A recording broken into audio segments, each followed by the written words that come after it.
Hello everybody, it's Wyvern here with another bit of Total War, Warhammer 2 Quick Match gameplay.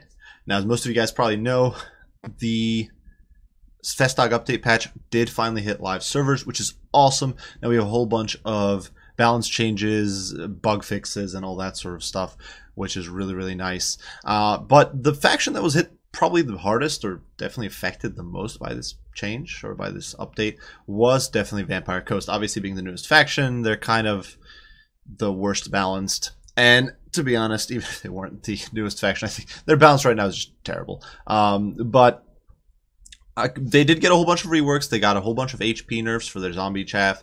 A lot of their underperforming units were buffed and gained more damage output, especially on the units like the shotgunners, the hand cannons. A lot of their lords got nerfs and went up in cost in the case of Noctilus, I do believe. So there were Necrofix Colossus went up in cost. Terrorgeists, of course, are now larger. All sorts of stuff. So I really wanted to try out the Vampire Coast and see how they feel, see if they play any differently, see if their new units are more powerful, or their revised units are more powerful. So regardless, this first match up against both these matches are against High Elves, because that is what my opponent simply chose to play. There's not much to say there, but we are going to be trying out especially the hand cannons here and their relatives on the Rotting Prometheans. So going over the build here, for my lord, I am running a Vampire Fleet Admiral with a pistol. I didn't actually realize, because I've never used a Vampire Fleet Admiral mounted on a Rotting Promethean. I wasn't paying great attention to the description here. I didn't realize she doesn't have 360 fire, which kind of sucks. But I figured I could be 360 no scoping with a Rotting Promethean. Didn't read the description, so that's not going to be happening. Regardless, we do have the Black Periapt to get us that extra Winds of Magic. We do have All Hands Hoy. We do have Opal Amulet, and for our spells, Invocation of the Heck and the Drowned Dead. Both of these spells were nerfed in the last patch. Invocation of the Heck now doesn't heal as much. Still heals a lot, but not as much. And Drowned Dead, of course, now costs more Winds of Magic, so it's definitely going to be difficult to spam these spells.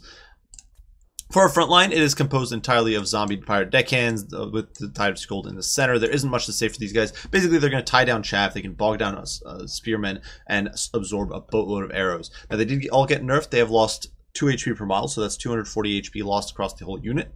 Still, though, I think they're going to be pretty damn tanky and tough to take out. For backing them up, we do have 3 units of Rotting Promethean gunnery mobs. Now, these guys are pretty pricey. The Regiment of Renown especially, 1,500 gold for this unit, and they do have regeneration. But I figured, you know what, worth the shot. I wanted to try out these shotgun units that now that they've been reworked, I want to see if the hand cannons are more viable. And we're going to find out here if they are better. You can see the damage output for each shotgun blast is 12 and 3 and 12. So definitely potentially some potent stuff, especially because they're going to be piercing and knocking units down. Now for our second line here, we do have zombie pirate gunnery mobs with hand cannons, 2 units of them. I wanted to try them out. High Elves I don't think are a good matchup for them, to be honest, because they're very slow, they're very easy to shoot down with arrows. I honestly wouldn't say zombie pirate gunnery mobs are the way to go against High Elves. But I wanted to try them out, and my opponent chose High Elves, so I'm like, you know what, screw this, we're going to make it work. Alongside that, we do have 4 units of zombie pirate deckhands with pole arms, and then 2 mortars, chevron up a whole bunch, 2 tee-off on squishy archers, which in this case, it's only 2 Loth and Seaguard. For my opponent, he decided to go with Tyrion on foot. He's got Stand Your Ground, Foe Seeker, and Feint in Riposte. Front line composed of a mix of white lines of Krace, 2 Spearmen, a single unit of Phoenix Guard here in the back, 2 units of Loth and Seaguard, 1 with shields, 1 without, and then we do have a Sun Dragon, a single unit of Dragon Princes to harass, and a Mage of Life with full spell loadout. So almost makes me think this was a auto-gen build, but I don't know. It is sometimes hard to tell. I mostly wanted to test out the new units, so that is what we are here for. Now, the Lost and Seaguard, you can see immediately taking volleys from the mortars. There's not much they can do about that. Mortars definitely designed to kill these sort of stuff. And my opponent going with a very narrow build here, which is definitely going to be disadvantageous against High Elves, or against Vampire Coast. You always want to go very wide with High Elves against Vampire Coast. But regardless, you can see that rain of steel coming down on these guys. I was trying to focus out the Loth and Seaguard first and foremost, because honestly, you're not going to do too much damage to Phoenix Guard or White Lions, and Spearmen are just not that important. So the Loth and Seaguard were really the only good choice here. As my opponent does start to close the gap, we're going to charge out and sally out with our horde of Tide of Zombies, deckhands, and Tide of Skuld, and all that sort of stuff. The Rotting Prometheans coming in tow. And you can see the Loth and Seaguard kind of pulverized now. These guys have lost 4 models. These guys have lost about 17. And we are pushing out to prevent the Loth and Seaguard from getting into firing range of our pirate gunnery mobs. Obviously, the white lines of Krace and those sorts of units will munch through pirate deckhands pretty handily, but once the Rotting Prometheans dive in, things are going to go very badly for them, and I'm hoping. And so we're going to see how the Rotting Prometheans perform here with their shotguns, which do fire in melee. we can observe here as they're swarming over these white lines. One of them just getting bisected down there, and just getting torn apart by these angry crab people. Over here, Riding Prometheans also diving in, and you can see they've done quite a lot of damage already to these white lions. Here in the center, the Spearmen completely buckle under the onslaught of Lion Prey's Revenge and the Tide of Skjold, so our most elite forces there. And in the meantime, the mortars keep raining down. Now, unfortunately, the Fire Dragon there, Sun Dragon, drops a Fire Breath on our Zombie Pirate deckhands, kind of annihilating them, but we are, in the meantime, posturing forward. We've got our pole armors moving up. We do have our pirate gunnery mobs with hand cannons moving up, seeing if we can get some pot shots at the Sun Dragon. In the meantime, you can see the white lines of Crazy here being routed off. And basically, my opponent's front line has completely buckled, except for this area that the Phoenix Guard are plunging into. And the Phoenix Guard, of course, are going to be doing a lot of hurt to Rotting Promethean gunnery mobs. It's not where you want them standing. Now, obviously, with the Shotgun Blast, they're actually doing some decent work here against the Phoenix Guard, but you still don't want your units in there. One of the cool things, though, about these shotguns, though, is that in close quarters against something like Phoenix Guard, your chance of hitting is going to be minimal. Even with an elite unit like Lion Prey's Revenge here, 45 melee attack against a 52 melee defense of Phoenix Guard, you're not going to be hitting very consistently. Less than 30% of the time, I think. Whereas, and it's even worse for the normal unit of Riding Prometheans, which here I was trying to force path to pursue these troops, but for them it's even worse. They've only got 38 melee attack, so it's going to be like in the low 20s probably. But with the shotguns, the shotgun shells are actually going to be blasting through the Phoenix Guard, and they're going to be shooting them in melee. So the Phoenix Guard is actually going to be taking consistent damage, even when we're not able to hit with our CQC attacks. In the meantime, you can see the Zombie Pirate gunnery mob here trying to get some shotgun blasts in, probably doing a good chunk of friendly fire, but you can see they're dicing through these Phoenix Guards very effectively, despite only having this narrow path of fire. And you can see all those elves flopping on the ground. Now, they will stand back up because they aren't being killed off, but they are definitely buckling. In the backline, in the meantime, the Sun Dragon is trying to swing around. You can see looking to roast our mortar. Now, it is going to get a decent roast here. It's going to take an artillery piece out, in fact. One of these did go down. But still, 2 artillery pieces are still online. It's wasted a breath attack, and now we can munch through the rest of my opponent's troops. So you can see the Lion Prey's Revenge, the Rotting Prometheans here pushing through, and the Phoenix Guard just getting diced up. Now, obviously here, they are now getting sheltered by my own Zombie Pirate deckhands, which is an issue, but it does show just how much damage the Zombie Pirate gunnery mobs can do, and these guys are just falling apart. Well, over here, same thing with the Sun Dragon, down to 3,200 HP, and this was just after like 1 or 2 volleys from the hand cannons, and it started off on something like 4.5k, so it's already lost 1,300 HP, very, very quick HP loss against the Pirate hand cannons. Now as it rounds, we will see if we can get some more shots into it. These guys do reposition very, very slowly, which is one of the really frustrating things. You can see, though, as those shotgun blasts come up, they are going to be hitting it for good 1,000 HP or more, just really, really laying the smack down the Sun Dragon. My opponent's healing is all the way out here, where he is trying to deal with my Rotting Prometheans. And the Rotting Prometheans, alongside all these summoned zombies, are going to be dealing with these Dragon Princes pretty handily. And once again, those shotguns coming into play in that close quarters and pell-mell to really tear through units these guys should have no business hitting consistently. And you can see Invocation of that going down as my Lord simply runs away from Tyrion, because I don't want her fighting Tyrion, and I don't have to fight him because he's on foot. The dragon, in the meantime, is being forced off. You can see down to 1,400 HP here. He's going to charge in, but the shotguns are going to start pouring in the fire, pouring in the hate. And you can see the shots there are a bit staggered out, but the damage output is ludicrous. The dragon just losing hundreds of HP in seconds and forced to rout in the front line. In the meantime, the Phoenix Guard holding out to the bitter end before finally kind of falling apart. They're down to 19 models, not being healed, and in a grim spot. Over here, the Vampire Fleet Admiral still running amok. She's got Opal Amulet popped. My opponent can't really shut her down, and so we're kind of dodging and weaving, avoiding Tyrion, and applying pressure wherever we can. In the meantime, you can see the Zombie Pirate gunnery mobs here kind of meandering forward. They are looking to get some shots. You can see the Zombie Pirate gunnery mob here also looking to get some shots. And effectively, we've basically won the game at this point. There isn't much really to say. My opponent's army is buckling, and it is going to be GG as he suffers army losses shortly. And definitely, I would say, obviously this build is not optimal against High Elves. If your opponent goes very much wider, as we're going to see in this next game, that was a little bit odd lag there. But as we're going to see in this upcoming match that I'm going to show in just a second, if your opponent goes wider, this obviously isn't that ideal of a build.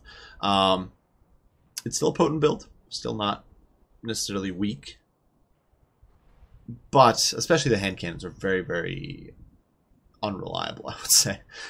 Here, though, they just melted that Star Dragon, so it was the Sun Dragon, which is really cool. They were also able to dumpster the Lowe's Phoenix Guard, which was also pretty awesome. 16 kills within just a few volleys, pretty nuts.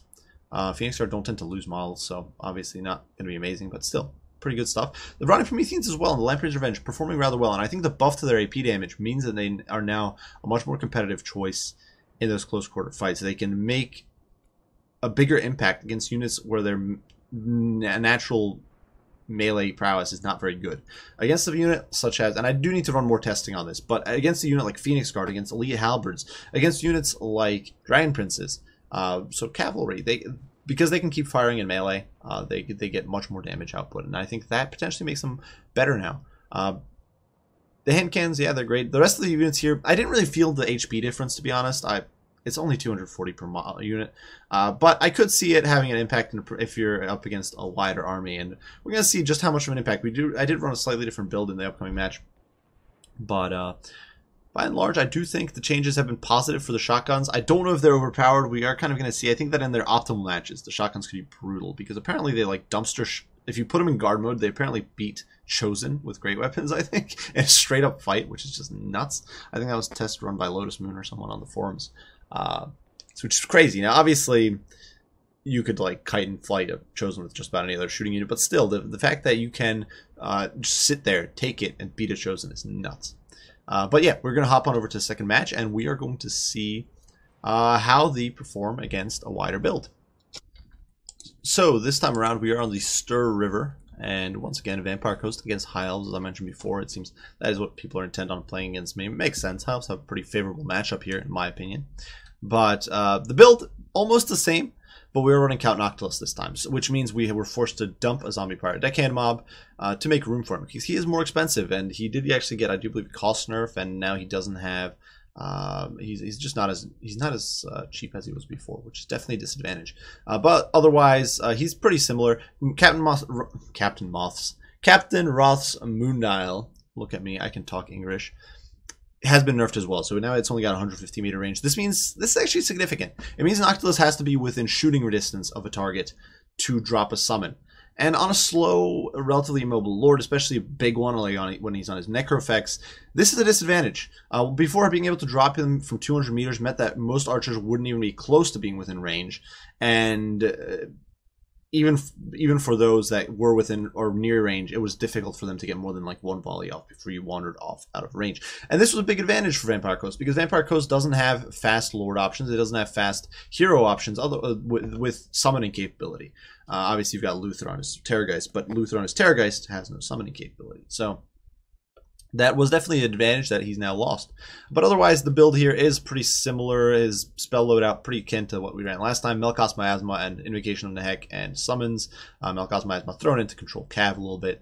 Arcane Conduit, we do have our Wraithstorm and, of course, our Moondial, Smoke and Mirrors, and Curse of Undeath. So basically, decent sort of cheap loadout on Noctilus. And he is, of course, on foot, because I did not want him on the Necro effects where he could be shot to death easily.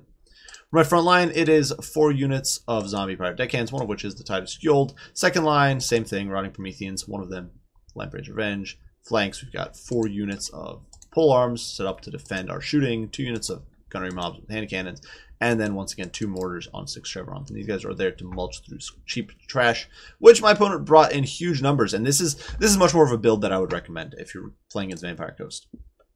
Now, for my opponent, he did decide to run with Teclis. Not a bad choice at all, in my opinion. He does have Flock of Doom, Net of Mintok, Regrowth, Potion of Troy, and Boundfire Convocation. Personally, I would recommend Flaming Sword of Ruin.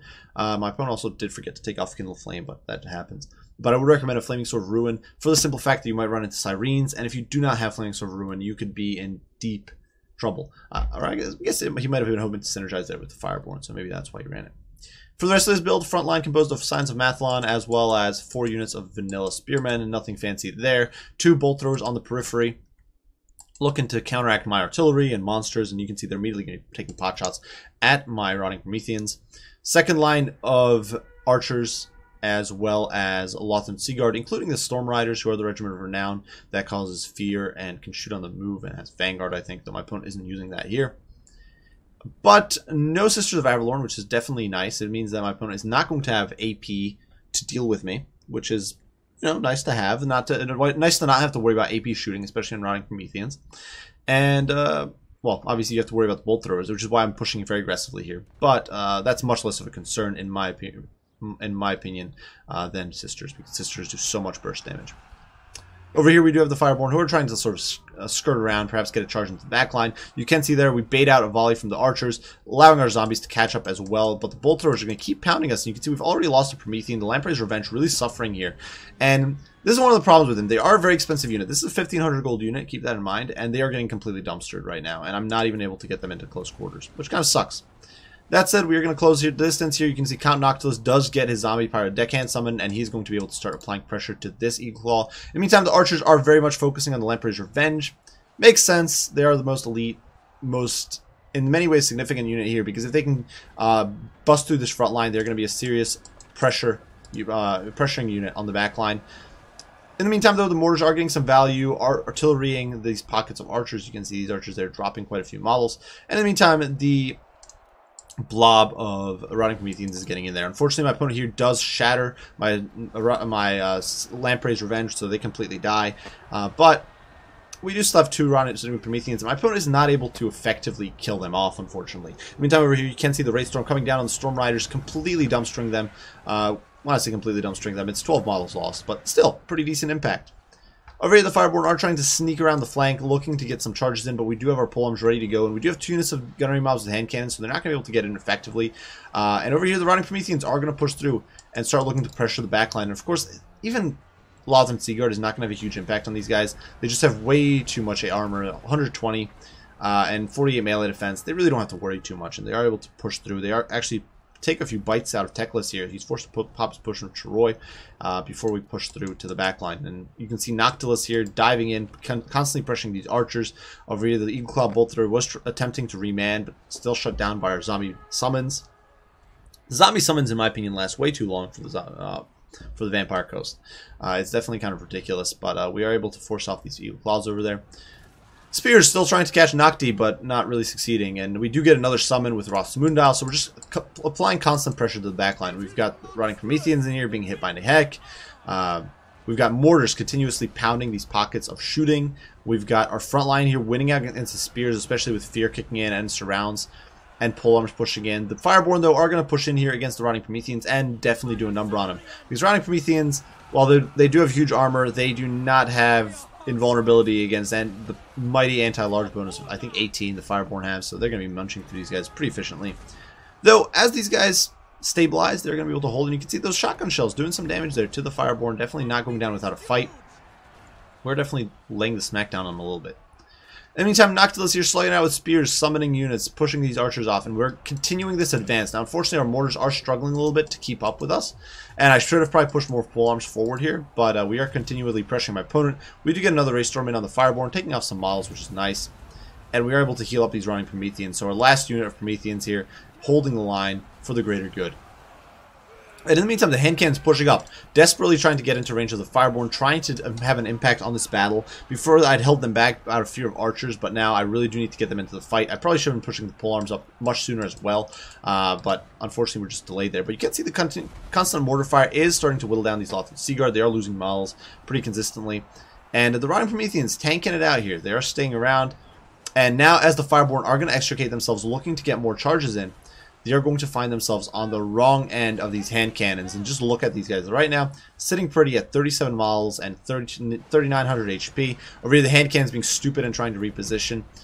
But as they start unloading, and this is going to be pretty nuts, at point blank range, this unit especially, the damage is going to be immense. You can see the Fireborn there bleeding HP, bleeding damage incredibly quickly as the shotguns just pour in. And obviously these guys have taken some losses, but they still have 100 models. And the Fireborn there losing approximately 1,300 HP before making contact. Unfortunately, though, the charge is going to make way here into the Zombie Pirate deckhands, punching through and pushing through into the second unit a little bit. But these guys are going to be able to keep firing, and while these Fireborn are munching through my Zombie Pirate gunnery mobs, the shotguns are going to keep pounding and whittling them down. So this terrifying just brawl in the center, with shotguns punching into the Fireborn, these proud elven princes getting shot off their horses. And now polearms coming in to add insult to injury and pulling them down. Elsewhere, you can see the constant pressure of the zombies pushing into the backline, forcing off the Eagle Claw Bolt Thrower crew. Now my opponent very astute and pulling off the last second to deny me the ability to kill the crew, so potentially in the late game he can come back. But with the constant withering fire, you can see the Zombie Pirate hand cannons pouring more fire into these Fireborn. And now we're going to get roasted a little bit by the Angry Pigeon, but at this point it's going to be almost GG for my opponent. He's trying to shoot down Noctilus here, who has been netted and shot a few times now, but he's just too tanky. Noctilus with his 110 armor and 60 melee defense basically can't be touched. He's just bathed in blood right now. He's got hunger as well, so he's regenerating a little bit in melee. He just cuts those guys down, doesn't give a damn at all. And he's able to constantly summon zombies, constantly pressure that back line. And we still do have, you know, he's got some hand cannons over there. And at this point, it's going to be a close victory for the Vampire Coast. So, a brutal back and forth game.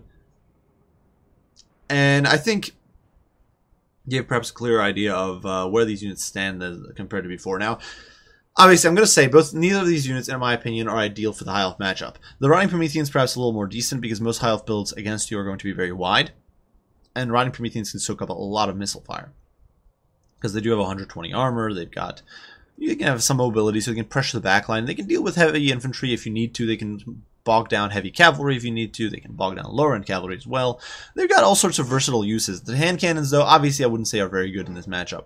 They're simply too immobile, too short-ranged, and that's kind of what it boils down to. And if I were to really judge hand cannons, and now they might have ridiculous performance in certain niches, but I can't say I'd prefer them to the handguns.